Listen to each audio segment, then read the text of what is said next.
I still remember the sound of the announcement echoing through the airport that day, the kind of hollow voice that makes your chest tighten before you even know why I wasn't supposed to be there. I came home early from my trip to surprise my sister Mary. She had been feeling down lately. She said her husband had been distant, busy with work, long nights away from home, and I told her maybe she was overthinking, but deep down, something in me didn't sit right.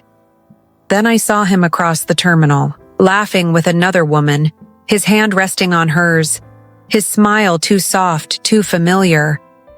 My heart stopped right there. I didn't even breathe for a moment because that man was my sister's husband, and the woman beside him wasn't her. You're watching Stories Her Heart Holds, where real women share the moments that changed everything. If you're watching this, subscribe and let me know where you're watching from. The world around me went quiet. People hurried past, rolling suitcases, phones ringing, laughter echoing, but none of it reached me. It was like the whole airport blurred and I could only see him. Robert, the man who once looked at my sister like she was the only person in the world now, touching another woman's face, like it was the most natural thing in the world. She was younger, maybe early 30s, her lipstick red, her voice light and playful. She leaned close, whispered something that made him laugh, and he brushed her hair behind her ear the same way he used to do to Mary. When they were newly married, when love still looked simple back then, I would tease him for it and he'd laugh and say, "That's just how I show affection." But now that same gesture felt like a knife in my chest. For a second, I thought maybe it wasn't him, maybe it was a look-alike. Maybe I was tired from my flight, or the lights were playing tricks on me. But then I heard his voice, that calm, familiar tone, the one Mary always said made her feel safe. And I knew right then, it was him. No mistake. No trick. I stood still, not knowing what to do. My mind racing. Do I go up to him? Do I take a picture? Do I hide and watch? My body felt frozen, my throat dry, my heart heavy. The longer I looked, the more I saw the truth. He wasn't in a hurry. He wasn't sneaking. He was comfortable. Like this wasn't new. Like this wasn't the first time. When the woman's boarding group was called, he pulled her close, hugged her for longer than a goodbye should last, his lips near her ear, whispering something that made her smile, and then she walked away waving at him as she disappeared into the gate. He stood there for a while, watching the plane, like a man watching a secret fly away with everything he shouldn't have had. Then his phone rang, and I swear, I knew before he even said a word that it was my sister because he smiled the same way he always did before lying, his voice warm. "Hey, babe," he said. "Just finished at the office, gonna grab dinner on the way home. Don't wait up." My stomach turned hearing, her voice faint through the speaker. She sounded happy, trusting like she always was. She said she'd keep his plate warm and he said, "No need. Love you, talk tomorrow," and hung up. Kissed his phone screen and sighed like he had just gotten away with something. That was the moment something inside me snapped. I pushed through the crowd, my suitcase bumping into people, and I said his name, Robert, loud enough to make him turn. And when he did, the color drained from his face like the blood just left his body. "Laura," he said. "What are you doing here?" I said. "I could ask you the same thing. Who was that woman?" He blinked his face, rearranging itself from shock to calm in a second. "Oh, her, she's just a colleague work trip. You know how it is." "A colleague," I said. "You hold your colleague's hand like that. You whisper to her like that." He looked around, his voice low. "Laura, please, this isn't the place. You're mistaken. Airports are emotional people. Hug. It's nothing, don't cause a scene. Cause a scene." I wanted to laugh, but it came out as a trembling whisper. "You think I'm imagining things." He sighed and took a step closer. His cologne too strong, too clean for a man who'd been at work. "I don't know what you think you saw, but Mary doesn't need this kind of stress. We're fine. She's fine. Don't ruin that over a misunderstanding." He said it so smoothly, so confidently, that for a second I doubted myself the way liars make you question your own memory, and I hated that I felt small around him. Then he turned to leave, and something slipped from his jacket, a folded paper fluttered to the floor. I bent to pick it up, and when I did, the air left my lungs. It was a hotel reservation, his name and hers booked for 2 nights in the I. City, same woman, same initials, same dates. My hands shook as I stuffed the paper into my purse. He didn't even notice. He just waved casually and said, "Laura, please don't mention this to Mary." "Okay, she trusts you. Don't betray that trust." And then he walked off like none of it mattered, like my sister's world wasn't about to collapse. I stood there for what felt like forever. People bumping into me, dragging bags around me. And all I could think about was Mary making dinner at home, smiling, at her phone waiting for a man who had just kissed someone else goodbye. I wanted to scream. I wanted to tell her right then, but I couldn't. Not yet, because if I told her now, she would defend him. She would tell me I was wrong. She would say he was a good man, and I'd be the villain for even suggesting otherwise. No, I needed proof. Not just one photo, not one moment. I needed everything so she couldn't deny it. So she couldn't twist it into love again. I walked out of that airport into the cool night air, my chest tight, my hands cold, gripping the paper like it was poison. I called a cab, but even when I got home, I couldn't stop replaying that moment, his laugh, her smile, his voice saying, "Babe," like nothing happened. I barely slept that night. The next morning I made coffee and stared at my phone debating whether to call Mary or not. But before I could decide, she called me first. Cheerful, her voice soft. She said, "I missed you so much." Robert worked late again, poor thing, barely sleeps anymore. My throat closed. I forced a smile through my voice. "Yeah, he works hard, doesn't he?" She laughed. "He's always been like that. He's got so much responsibility. You know, he always wants to make sure we're taken care of. Taken care of." I thought, if only she knew. We talked about nothing for a few minutes, and after the call, I sat there staring at the steam rising from my cup, thinking about that woman at the airport, thinking about the hotel reservation, thinking about what kind of man smiles at his wife while holding another woman's hand. That was the moment I decided I was going to follow him. I didn't know how or when, but I had to know the truth. I didn't realize then that the truth would turn out to be something far worse than cheating, something that would shake not just my sister's world but mine too, because sometimes what you see isn't the real betrayal.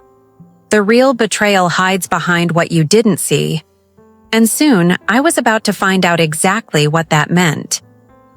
The next few days felt like walking through fog, every sound dull, every thought heavy. I couldn't shake the image of him standing there at the airport, that smile, that touch, that lie. I kept turning it over in my head, wondering if I had somehow misunderstood. But the paper in my purse said otherwise. His name, her name, their room, their dates. There was no mistake. I didn't tell Mary I wanted to. But every time she called, her voice sounded so peaceful, so sure. She'd talk about dinner plans, or the neighbor's new dog, or how Robert was trying to get a promotion. And I'd listen, nod, smile, even though she couldn't see me, and think, if only you knew. By the third night, I couldn't take it anymore. I decided I was going to find out what he was really doing after work. I waited until dusk, until the city lights started flickering on. One by one, I parked across from his office building. The same one he claimed to be working late in almost every night. I felt like a spy in my own family, heart pounding every time a door opened. Hours passed. People left in groups, laughing, heading home, but not him. Then around 10:30, the glass doors slid open, and there he was walking out. Phone in hand, dressed too neatly for a man leaving work, his jacket crisp, his hair perfect. And when he got into his car, I started mine too. keeping my headlights dim, following from far enough not to draw attention. He didn't drive home. He took a turn toward the east side, the part of town lined with old motels and neon signs flickering half dead. I followed his taillights until he pulled into one of them. The golden lantern cheap rooms and paper curtains. My stomach turned as I watched him park and walk to room 12. I waited, staring at that door, until it opened and she stepped out, the same woman from the airport. Her hair loose, her smile soft. She threw her arms around him like it was the most normal thing in the world. That was it? The final nail in the coffin. I wanted to get out of the car, run up to them, scream. Everything I had held in, but I couldn't. My hands wouldn't move. My throat felt locked. I just watched through the windshield, frozen as he kissed her there under the buzzing yellow light, then followed her inside. I don't know how long I sat there, maybe an hour, maybe more, until the night air grew cold and the windows fogged. I drove home on autopilot, parked outside Mary's house. Lights still on inside her silhouette, moving through the kitchen. She was probably washing dishes, waiting for the man who would never come home that night. And I whispered to myself, I'll protect you. I promise. The next morning, I printed the hotel paper and hid it in a folder. I didn't want to believe it, but I needed it safe. I told myself I'd confront him soon, but not yet. I wanted to understand why. I needed to know who she was, because something about her bothered me. It wasn't just the way she looked.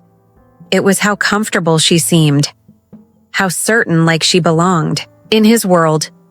A few days later, Mary asked if I wanted to join them for lunch at their favorite cafe. She said, Robert insisted we should catch up, and I almost said no. But curiosity won. I needed to see him in daylight, to look at him knowing what. I knew. He arrived 10 minutes late, apologizing, saying traffic had been bad. His smile easy, his voice calm. And when he kissed Mary's cheek, I noticed the faintest trace of lipstick on his collar, a color too red to be hers. My stomach tightened, but I said nothing. He talked about work, about projects, about maybe taking a short trip next week. And Mary beamed, so proud, saying he worked so hard I wanted to scream. But instead, I stirred my coffee until it went cold. Then something strange happened. While he was talking, his phone buzzed on the table, and for a moment the screen lit up, and I saw a name appear, but not hers. Not the woman I'd seen at the airport. It said, Diana H., and a message that read, Did you tell her yet? He reached quickly, turned the phone face down and smiled at me. You okay, Laura? You're quiet today? I forced a smile. Yeah, just tired. He nodded like he believed me, but his eyes didn't. They flicked between me and Mary, measuring, calculating again, that same flicker. From the airport, the one that said he was thinking 5 moves ahead. When we finished lunch, I excused myself and pretended to take a call outside. I waited near the corner, watching through the window as Mary went to pay. And he pulled his phone out, again typing fast, deleting. Looking around, his jaw tight when he stepped out, I acted casual, walking beside him to the parking lot and said, You and Diana planning another trip? He froze just for a second, his eyes narrow. Then he smiled again, the kind of smile that hides teeth. You're really making something out of nothing. Laura. Maybe I am, I said, but his hand clenched around his keys, and that told me everything I needed to know. That night I searched online for her name, Diana. H. I found hundreds of them, but none matched. Then I remembered the hotel receipt had an address printed faintly near the bottom. I traced it. There was a number, a local one, and next to it, initials, D, H. My heart started pounding. Maybe it was hers. The next evening, I dialed it from a blocked number. The line rang 3 times before a woman answered, her voice, soft, calm, but careful. Hello? Hi, I said, trying to sound casual. I think you might have dropped something at the airport last week. There was silence for a beat. Then, she said quietly, "Who is this?" "Just someone trying to return what's yours," I said. Another pause. Then a click. The line went dead. I sat there staring at my phone, the hair on my arm standing up. I tried calling again, but it went straight to voicemail. The next day, Mary called. Sounding upset, she said Robert had left early for a work trip, unexpected, last minute. And I could hear in her voice she was trying to sound normal, but something was off. She said he'd been distracted lately. Distant like his, mind was somewhere else. I wanted to tell her everything. But something inside whispered, "Not yet. Wait, there's more." So I decided to follow him again. This time I packed a small camera, one I hadn't used since college. I drove behind him through the city and onto the highway, keeping my distance. He drove for hours until we reached the next town over and pulled into another hotel. But this one wasn't the same. It was fancier, cleaner. Not the kind of place for secrets, but the kind of place for business meetings or maybe something worse. I parked across the street and watched as he got out, but this time he wasn't alone. There was another man waiting near the entrance. Tall gray suit, expensive watch. They shook hands, spoke quietly, then both walked inside. No sign of the woman. Not yet.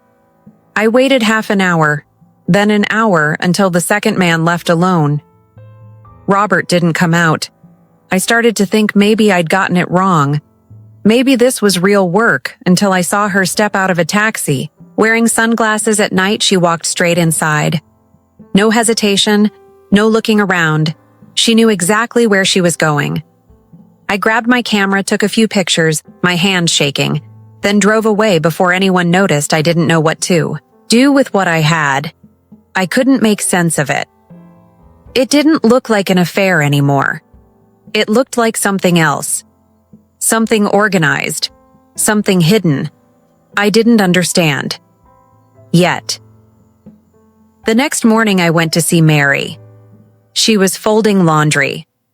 Humming. Softly, I sat at the table watching her for a long time, wondering how much truth one heart could take.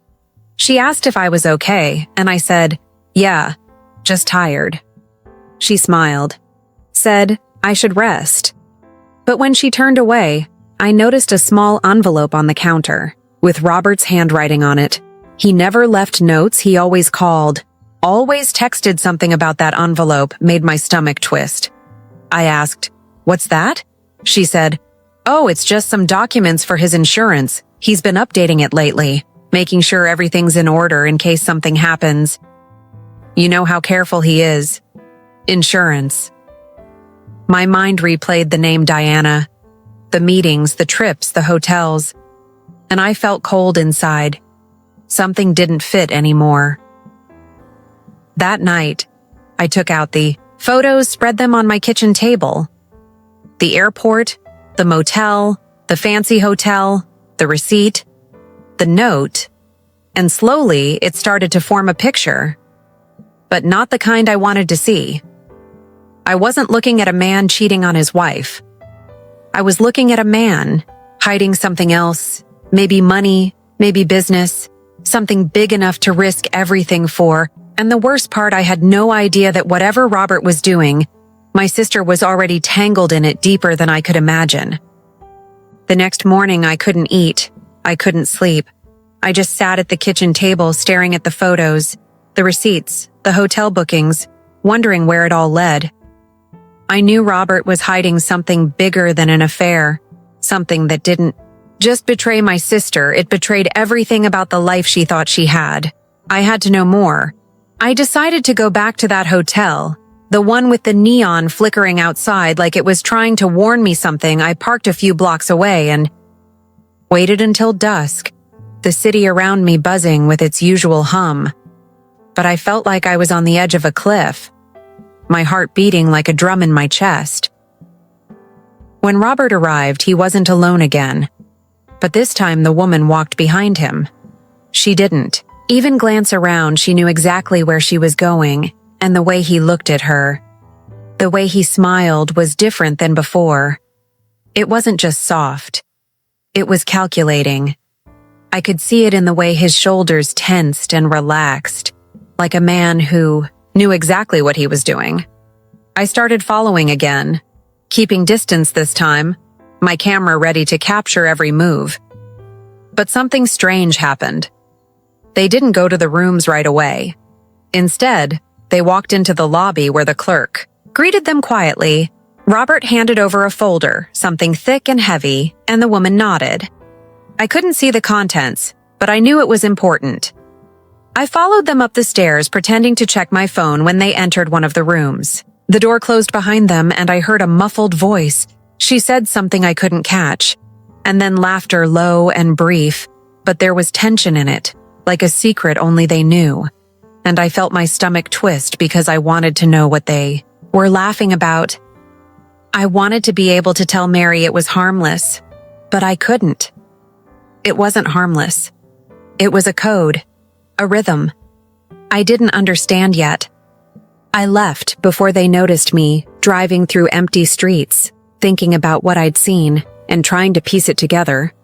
The next morning, I called a private investigator, an old friend who owed me a favor, and asked him to look into Robert's trips, the hotels, the woman Diana H.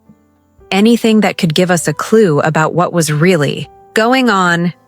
He agreed, saying it would take a few days to track everything, but he promised he'd find something, Laura. You said he's hiding more than an affair, and I believed him completely. I could feel it in my bones. 2 days later, the investigator called me with a voice that was both hesitant and urgent.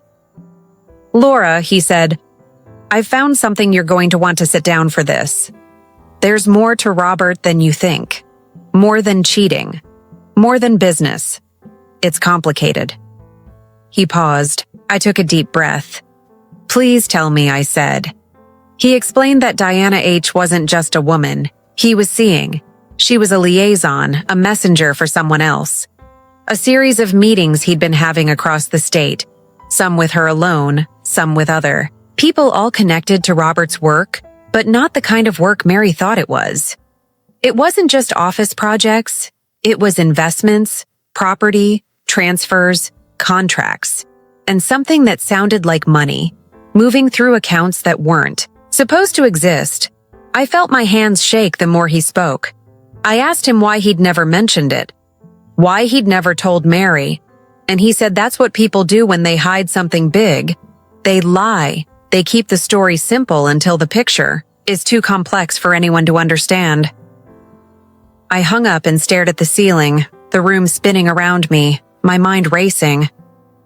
I knew now that Diana H. was just a part of a bigger story, maybe the tip of an iceberg. Robert was involved in something and Mary was blissfully unaware of it. Something dangerous, or maybe just shady enough to ruin her if she found out. I started watching him more carefully the next week, pretending to drop by the office for unrelated errands, observing his phone calls, noting the way he slipped into certain cars with drivers I didn't recognize, and the way he seemed nervous whenever Diana H. called or texted one evening. I decided to follow him after work. Again, I parked 2 blocks away and watched as he went into a warehouse I had never seen before. It looked abandoned at first glance, but inside, I could see movement shadows shifting behind broken windows. I took a few pictures through my lens, but couldn't see everything. Then, I noticed something that made my blood run cold, a document on the dashboard of his car with Mary's name on it and the address of their house. I realized then that whatever he was doing, it wasn't just secret meetings, it wasn't just money, it was connected to Mary, it was her life, it was our family. I felt a wave of panic and guilt at the same time because I hadn't told her anything yet, but I also knew that revealing it too soon without understanding it could destroy her. I started digging into the warehouses he used, checking public records, trying to see what kind of licenses or businesses were registered there. And I discovered something strange. Almost nothing was registered in his name. Everything was layered in someone else's name, someone I didn't recognize at first. But then I found Diana H's address tied to one of the shell companies he'd been using. It was like she was more than a messenger. She was the one handling his connections. I felt sick, but I also felt relief, because it meant I was getting closer to understanding what was really happening. But at the same time, I knew this was dangerous. I was dealing with people who could ruin us if they found out I was watching. I had to be careful. One night, I followed him to a small cafe in a quiet part of town. He met with Diana H there again. They spoke quietly, passing envelopes small and heavy, and something flickered across the table that looked like a flash drive. I couldn't see clearly, but I knew it was something important. I took pictures and left without being noticed, but I knew that whatever was on that table could explain a lot. The following morning, I sat with all the photos laid out, the receipts, the hotel bookings, the envelopes, the drive I didn't have yet, and I realized that the woman I thought was just a threat to my sister was actually the key to understanding everything Robert had been hiding. I felt a strange mix of anger and curiosity, and a deep fear for Mary. I wanted to confront him.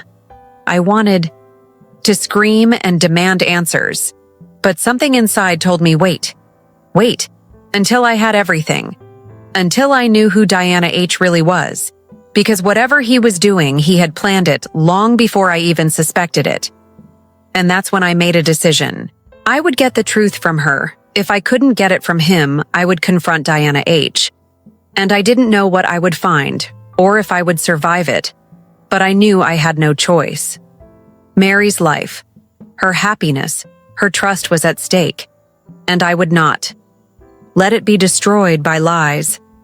Little did I know then that the person I thought I would confront would reveal secrets I wasn't even prepared for, that would change everything about Robert, Mary, and our family forever. Because sometimes the person you think is the enemy is just a messenger for the real danger waiting in the shadows. I didn't sleep that night, my mind running over every detail I had watched, every gesture, every glance, every envelope, every hotel receipt. I felt like I was drowning in clues, and the more I thought, the more I realized I didn't know anything. Really, I knew Robert was hiding something bigger than I had imagined, but I didn't know what it was, and I couldn't go to Mary yet because the truth could break her completely. The next morning, I decided to take a risk. I would find Diana H. and talk to her. I didn't know if she would lie, if she would admit anything, but I had to try. I drove to the address I had traced from the shell company, a small apartment building tucked into a quiet street.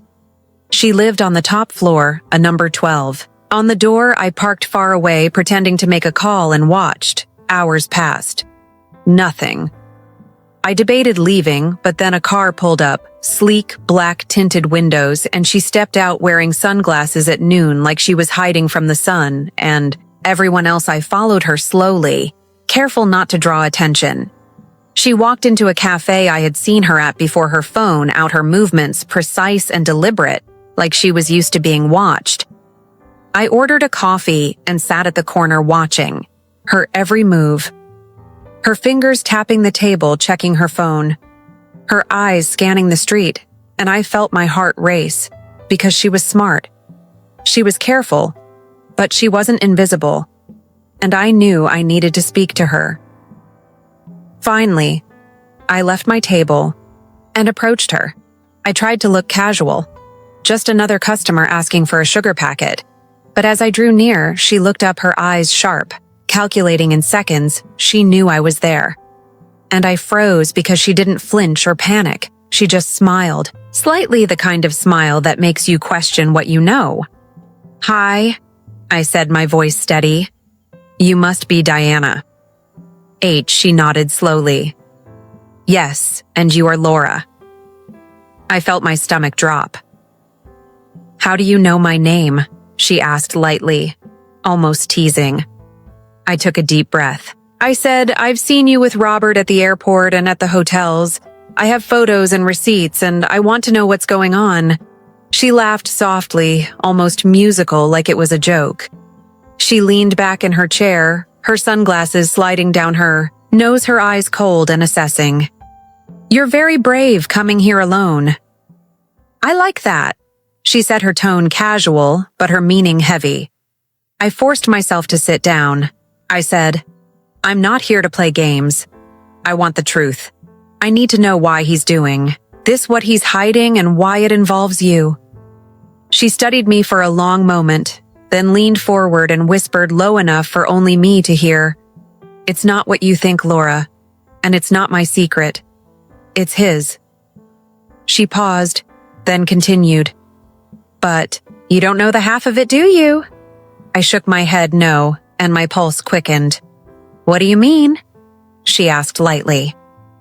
She pushed a folder across the table to me. I grabbed it. My hands shaking inside were documents, photos, bank transfers, notes, all in. Robert's handwriting and her name appeared multiple times. I flipped through them, realizing the connection was not personal, but professional. Organized, precise. Almost surgical. She said calmly, "He's been working for someone else, someone powerful, someone who doesn't want mistakes, someone who couldn't afford his wife or his sister asking questions." I looked at her sharply. Who is he working for?" She said, "I can't say my job is to deliver messages and make sure instructions are followed. That's all I do." Robert made mistakes. He took risks. He thought he was untouchable. He's not. And now your sister could get caught in it. If you're not careful. I felt a chill run down my spine, because suddenly everything made sense.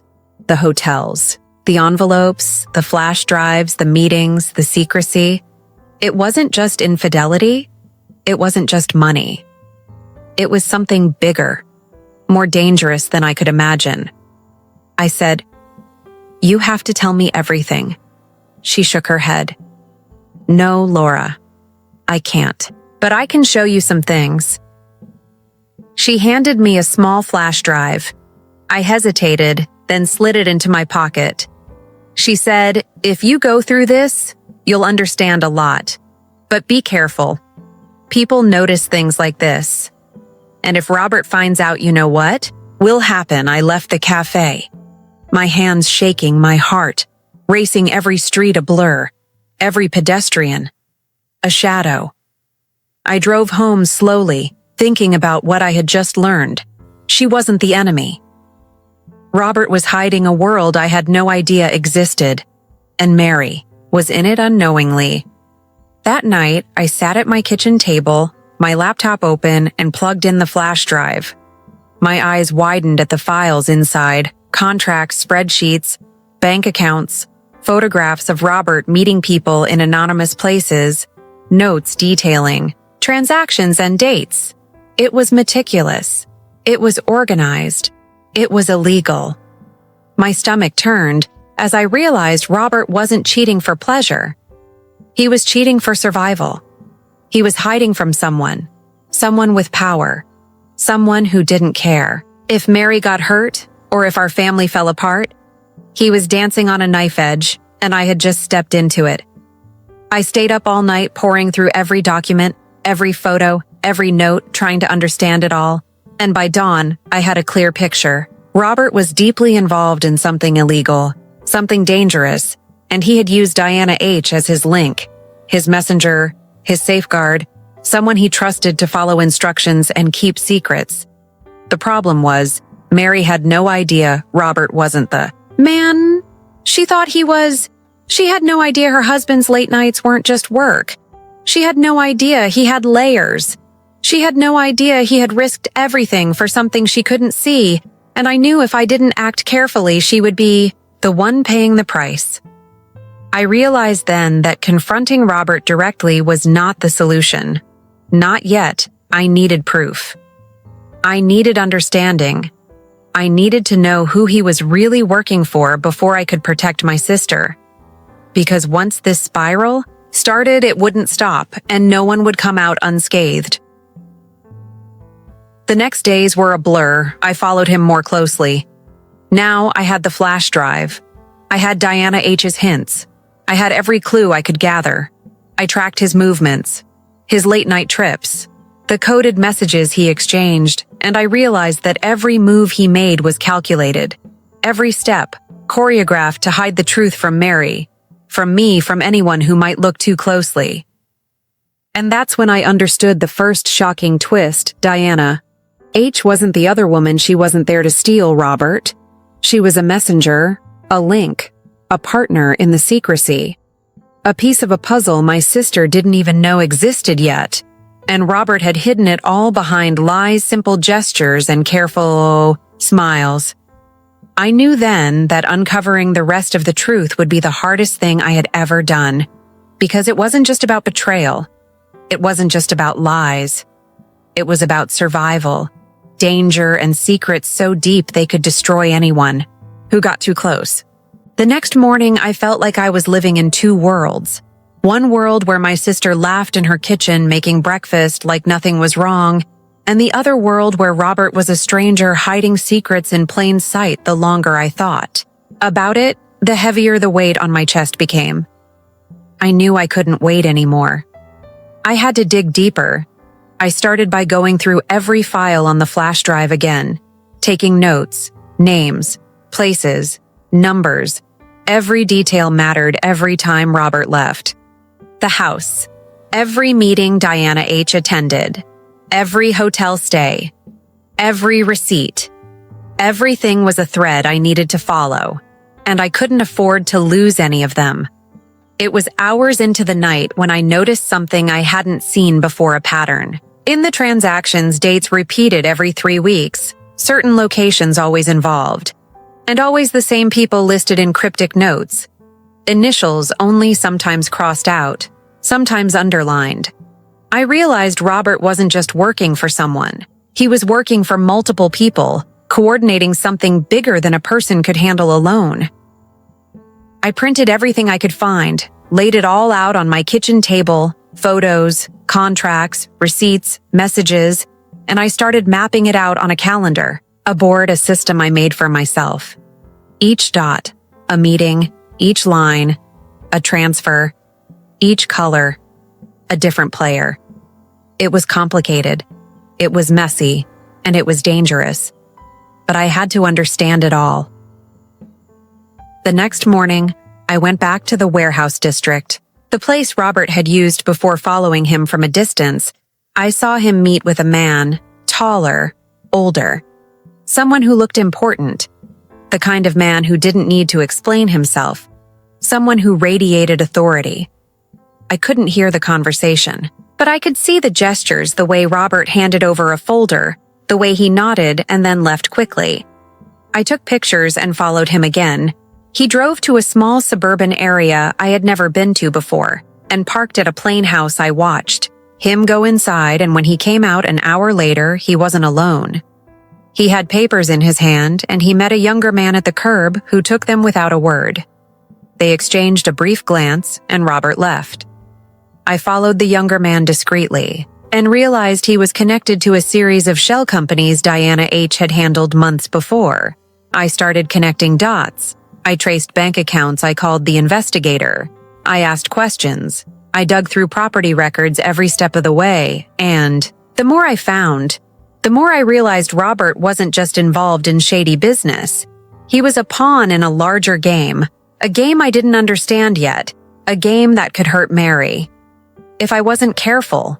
That evening, I met Diana H. again. I told her I needed answers. She looked at me like she expected this. I handed her the map I had made of Robert's movements, the transactions, the meetings, the people involved. She studied it silently, then looked at me with her sharp eyes. "You're smart," she said quietly. "And Laura, she's going to get hurt if you keep going. You can't protect her from everything, and now you're involved too." I swallowed the lump in my throat. I knew she was right, but I couldn't stop now. I had to know who he was, really working for, because Mary's life depended on it. I asked her, "Diana H., who are they?" She hesitated, and then she whispered a name that made my blood run cold. A name. I hadn't expected a name connected to power, money, influence, and danger, the kind of person who could destroy lives without ever lifting a finger. I felt my hand shake. I wrote it down, trying to remember every syllable, and I realized that Robert had been lying about everything he had been pretending to be: a husband, a brother-in-law, a man who loved Mary. But he had been hiding a world of danger right under our noses. And the other woman, the airport, the hotels, the meetings were just part of a carefully constructed illusion. I started following Robert even more closely after that. I documented everything. The more I saw, the more I understood he wasn't just reckless. He was careful, calculated, brilliant, and dangerous. And now I was deep in the middle of his world. I had no way out. And Mary was completely unaware. One night, he left the house after saying he had to meet a client. I followed him quietly this time, taking notes, photographing everything he touched, everything he handled. And then I saw the flash drive again in his pocket, the same one Diana H. had given me. The same one I had copied, but this time it was bigger. This time it had more information, and I knew I needed to get it before he realized I had it. I followed him to a secluded parking lot where 2 cars waited. One black, one gray, and 2 men stepped out. Both looked dangerous. Robert didn't flinch. He handed over the flash drive quickly, and I realized that he had no idea I was watching. He had no idea I had figured out the connections, and now he was exposing himself. Every move, every risk, felt my chest tighten because one mistake, one step, and everything could fall apart. I stayed hidden long enough to photograph the exchange, and then I drove away. Careful, careful, careful. My hands trembling, my heart pounding. I knew I had proof. I knew. I had everything I needed to show that Robert was lying to Mary, but I also knew that showing it too soon could ruin her. It could destroy her trust. It could put us both in danger. That night, I sat in my car thinking about the next step. I had to plan carefully. I had to understand who Robert really was, working for why he was involved and what he wanted. And then I realized something terrifying. If he found out I had been watching, if he realized I had Diana H. helping me, or at least giving me information, there would be consequences, and not just for me. For Mary, too. I made a decision. I would continue quietly. I would gather every piece of evidence, every photograph, every document, every note, and I would confront Robert at the right time, when I had control, when I had leverage. Because confronting him too early would only alert him to the fact I knew more than I should. And he was smart. He would protect himself and Mary from the truth, the way he had all along. I stayed up all night, reviewing everything I had collected on the board on the table in front of me, the names, the dates, the locations, the patterns, and I realized the game Robert was playing was bigger than I had imagined, bigger than cheating, bigger than money.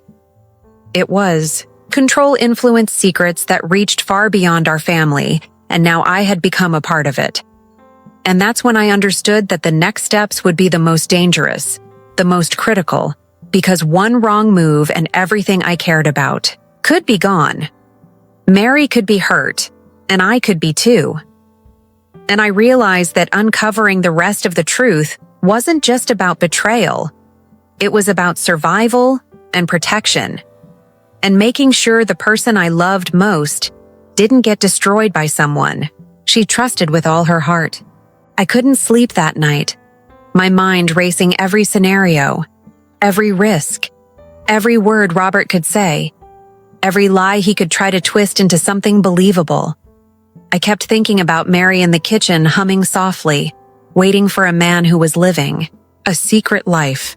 I felt my chest tighten because the longer I waited, the more dangerous it could get. I started planning. I wrote down every meeting, every hotel, every exchange, every detail from the flash drive Diana H. had given me. I made a timeline, a map, a strategy. I needed to know exactly what he had done and how I could catch him in the act without putting Mary in the crossfire. The next morning, I watched him leave for work, pretending to be busy at home. I followed him from a distance, noting his every turn, every glance at his phone. Every stop he made, he was meticulous, every movement precise, calculated, and I realized that confronting him directly without proof would be useless. He would deny everything. He would manipulate me the same way he had manipulated Mary for years. I decided I needed to gather him in one place. One moment where I could see all the threads come together. One place where I could watch him and Diana H. and anyone else involved without tipping them off. I started contacting people quietly, checking connections, tracing phone numbers, addresses, patterns. I felt like a detective, a mother, a sister, all at once trying to protect the life of someone I loved while navigating a web of lies and secrets I didn't fully understand. Days passed and everything fell into place. I knew his schedule, his stops, his meetings, his routines. I knew the exact hotel he would go to next, the people he would meet the moment Diana H. would be there. And I prepared myself mentally. To confront him, I told myself I could do this. I had the proof, I had the patience. I had to see it all through, because if I acted too soon, it could blow up in my face. That night, I sat in my car across the street from the hotel, heart-pounding hands, trembling flashlight in hand, camera. Ready, everything I had worked for was about to happen. I watched as he arrived alone. At first, then Diana H. appeared quietly, slipping into the hotel unnoticed. He followed her like clockwork, and I felt my stomach twist, because the moment was coming. The moment where I would see him and understand everything, and I realized I was terrified, not of what I would see, but of what it would mean for Mary. I waited hours, crouched in my car, watching shadows move inside the lobby.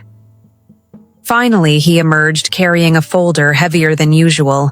He handed it to Diana H., who studied it carefully, then turned and walked back inside. A short pause, and Robert followed, disappearing behind the glass doors. I knew the room now contained the proof, the confirmation of everything I had suspected, and I felt a cold wave of fear wash over me, because whatever was in that folder was the key. And now I was closer than ever.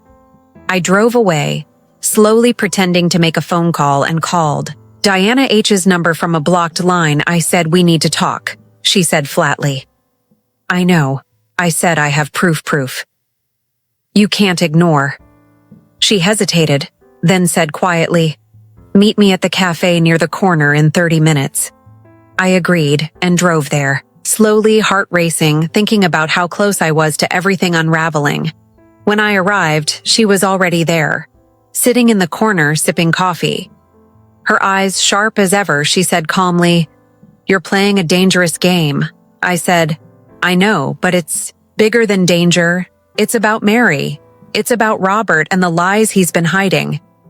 She nodded. I handed her the folder and she studied it slowly, then looked at me carefully. "You understand now," she said. "Yes," I said. "I understand more than I ever wanted to." She leaned back and whispered low enough for no one to hear, "This isn't the half of it." I felt my hands shake. My stomach twisted. I asked her what she meant. She paused. "The people Robert works for, they're powerful. Very powerful. They watch everything. They know everything. If he fails, they fail. And if Mary finds out, she could be collateral damage." I realized then that I wasn't just fighting for proof. I was fighting to protect her from a storm that could hit at any moment. Left the cafe and parked across the street from the hotel again, watching every entrance, every shadow, every movement. Robert was careful, always careful, but I knew he underestimated me. He didn't know how much I had seen, how much I had learned, how much I was willing to risk for Mary and for the truth. The following days, I moved cautiously. I followed him closely, documenting every trip, every envelope, every meeting I kept. Diana H. updated. She became a silent ally, a guide through a world. I didn't fully understand a woman who knew how the pieces fit together, and I trusted her, because she had no reason to lie.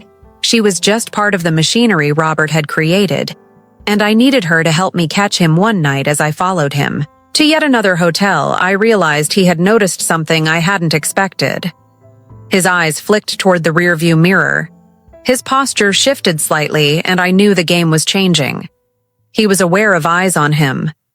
He would act differently now, and I felt my heart hammer because this was it, the moment everything could explode.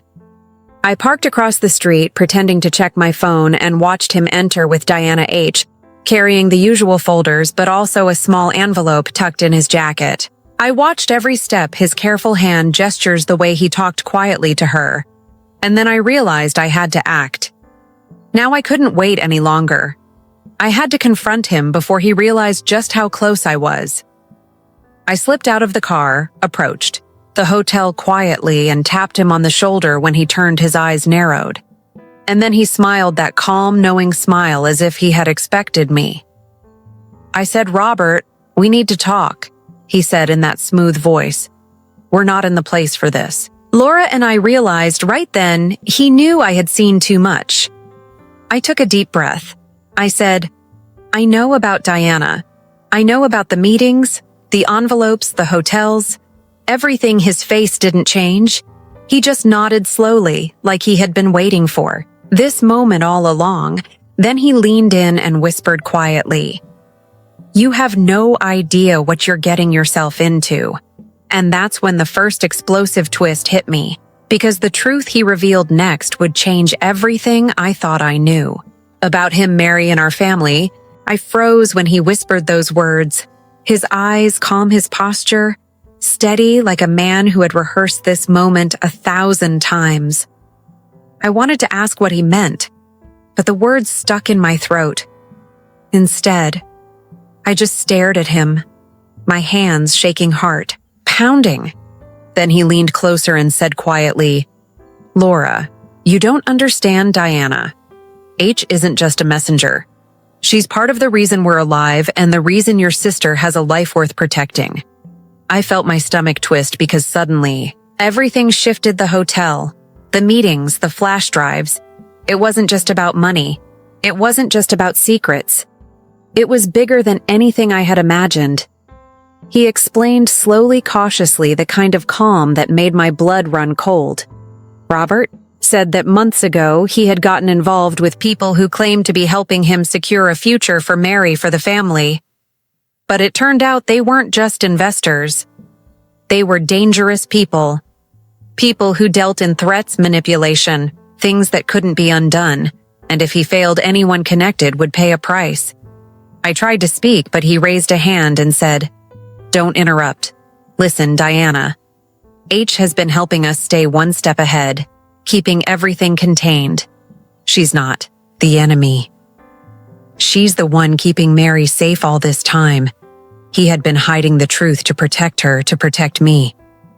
And I felt my knees weaken because the betrayal I had felt for weeks now twisted into something else.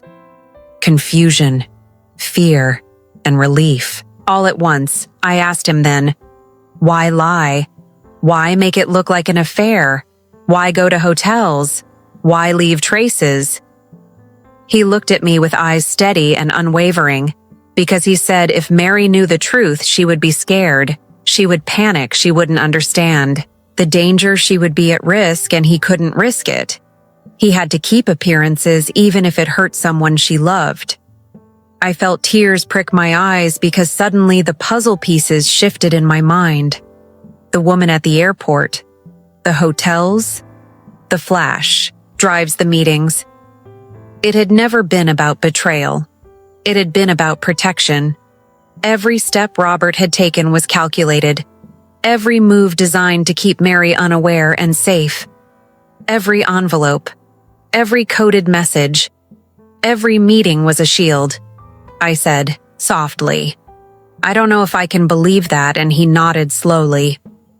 "I understand, Laura. I know it looks like a web of lies, but sometimes protecting someone you love means hiding the truth for a little while longer until it's safe to reveal it." Felt my heart twist because I wanted to hate him. I wanted to scream and shake him for making us all feel like fools. But deep down, I knew he had carried a weight heavier than most could imagine. Then he leaned back and whispered the part that hit me hardest, the part that made my chest ache with fear and awe. He said, "I've been keeping Mary safe from people who would destroy everything we love if they knew the truth. If you knew too much too soon, it could put her in danger." Now I realized why Diana H. had been involved, why she had guided me, why every clue had been layered carefully so I could see just enough to follow without tipping anyone off. I felt my mind reel because suddenly, the enemy I had imagined was not the enemy at all. The real danger had been out there, the people Robert worked for, and the stakes were life and death, not just betrayal of hearts and trust. I looked at him and whispered, "Is Mary in danger?" "Now." He shook his head. "Not if we stay careful. Not if we follow the plan." And I realized then that weeks of fear, suspicion, anger, and paranoia had been for a purpose I hadn't understood until this moment. I asked him about the flash drive, the meetings, the hotels, the receipts. He explained every single one carefully. Diana H. had coordinated them all, making sure nothing was exposed to Mary or anyone else accidentally. Every transaction, every envelope, every coded message had been a layer of protection, not deception, and I felt my heart tighten because the woman I had wanted to confront had been an ally. All along, the man I had wanted to hate had been carrying the burden of lies to shield the people he loved. Then he said something I hadn't expected. He said, "Laura, you have to promise me you won't tell Mary everything. Yet, it's not safe." I nodded because I knew he was right, and I realized the real weight of trust had shifted to me. If I revealed too much too soon, I could unravel everything. And now I understood why Diana H. had been so careful, why she had whispered warnings and guided me all along. I drove home that night with my hands on the steering wheel. White knuckles, heart pounding every shadow. A threat, every street. A reminder of the danger I had walked into. The twist in the story was complete. What I had believed was betrayal had been protection. What I had suspected was infidelity had been survival.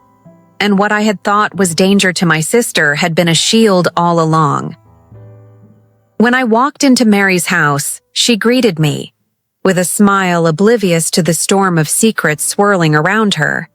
I hugged her and felt a wave of love and fear, because now I knew that even though she had no idea, she was safe, and that was all that mattered for the moment.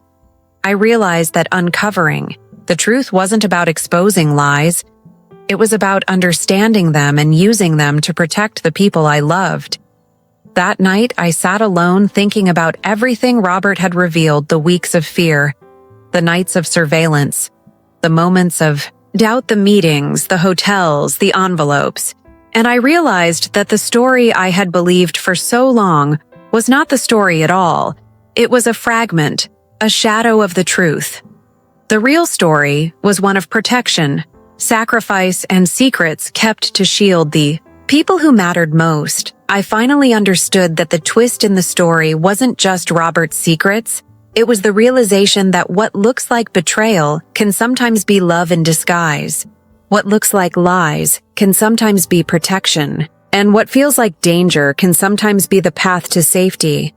If you follow carefully, if you trust wisely, if you act with caution and courage.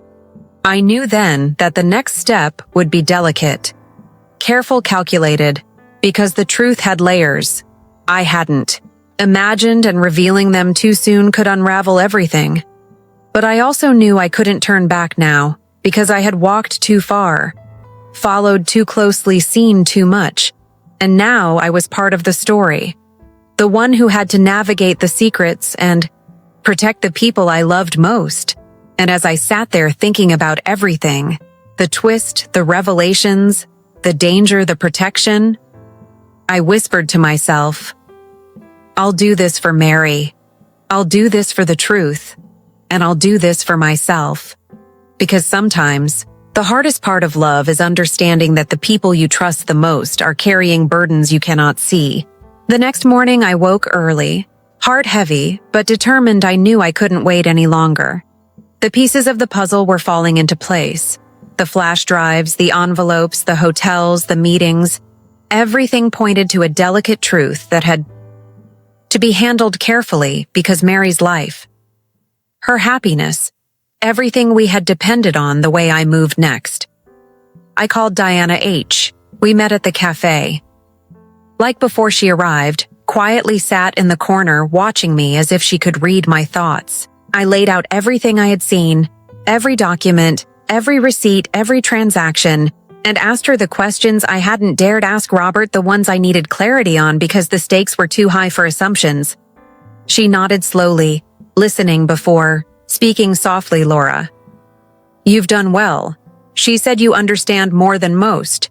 And I can confirm Robert has been carrying the weight for Mary for years, protecting her from people she cannot even imagine. She trusted him because she saw the man he presented, but behind that mask was a calculated life lived to shield her from danger, and she had no idea. I felt a mix of relief and disbelief.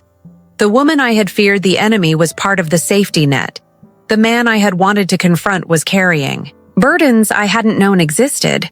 I realized then that life sometimes shows you what you think is betrayal, is actually love, courage, sacrifice, and a quiet strength that no one sees. I left the cafe and decided it was time to talk to Robert again. This time not to accuse, but to strategize to understand the full extent of what we were dealing with. He waited in the hotel lobby, calm, confident. But there was a tension I hadn't felt before, like he knew the endgame was approaching. I said softly, "Robert, we need to plan the next steps." He nodded, and we began laying out every piece of the puzzle, carefully plotting how to protect Mary without revealing too much too soon. He explained the final pieces, the contracts, the people involved, the power behind the operations, and the exact measures needed to keep everyone safe. I listened carefully, taking notes, photographing documents, and mentally mapping every move, because I knew that if anything went wrong, Mary would be in danger, and I had promised myself I wouldn't let that happen. Hours passed, and by evening, the plan was clear. Diana H. would continue coordinating the communications, the sensitive transfers, and I would keep a close watch, ensuring nothing slipped through unnoticed. Robert would focus on maintaining appearances, keeping Mary calm and unaware, while quietly dismantling any risk in the background. I felt the weight of responsibility pressing down, but also a strange calm, because now we had direction. I returned home and saw Mary in the kitchen humming softly, oblivious to the storm of secrets surrounding her. I hugged her tightly, feeling the warmth and love and the quiet ache of knowing she trusted a man who had been hiding more than I could have imagined, but realizing that he had done it to protect her gave me a strange peace. I whispered to myself, "I'll keep her safe. I promise." Over the next few weeks, everything began to align. Robert's movements became predictable. We monitored each step. Diana H. stayed in contact, ensuring no surprises, no leaks, and I documented everything carefully. For the moments when the truth could be revealed safely, I realized that the danger had not disappeared, but it was contained. And for the first time in weeks, I could breathe without fear twisting my stomach. One afternoon, I found Robert sitting on the porch of Mary's house, quietly watching the sunset. I sat beside him and we talked in low voices, not about accusations, not about lies, but about the reality of what we had lived through, the dangers, the secrets, the sacrifices, and the moments when the weight of it all had almost broken us but hadn't, because we understood the truth and the reason behind the deceptions. I realized then that life isn't always about what you see. It's about what you understand and the courage it takes to navigate the unseen. I looked at Robert and said softly, I know now. And he nodded the corners of his lips, curling slightly in relief, because I didn't need him to justify his actions. I understood them, and that understanding was enough for both of us. The final twist came quietly one evening when Mary accidentally found one of the documents left carelessly on the table. She looked at it with confusion, then curiosity, then concern, and I stepped forward, calmly explaining as little as possible, enough to keep her from panic while protecting the bigger secrets. For now, she looked at me wide-eyed and asked questions. I answered softly, carefully, and realized that love isn't just about honesty. It's about timing, patience, and protection. Sometimes the truth is too heavy for a heart that isn't ready. By the time the sun set and the sky turned a soft gold over the porch, I sat quietly reflecting on everything: the fear, the suspicion, the revelations, the twists, the secrets, the danger, the protection, and finally, the understanding. And I realized that the journey had changed me in ways I could never have imagined. I had learned about trust, courage, sacrifice, and the complexity of love in its most raw and unfiltered form. I whispered to myself as the wind blew gently through the trees.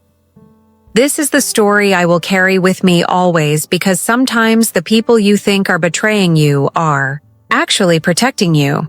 And sometimes the secrets you uncover aren't meant to hurt, they're meant to shield. And I knew that Mary would be safe for now because of the careful balance of love, deception, and courage. And as I watched her laugh softly in the kitchen, I felt a quiet resolve in my heart that no matter what else came our way, I would navigate the shadows, protect those I loved, and honor the truth, even when it was hidden in layers I couldn't see at first. Because in the end, it wasn't about the lies, it was about the love, the protection, and the understanding that comes when you follow every thread to its source.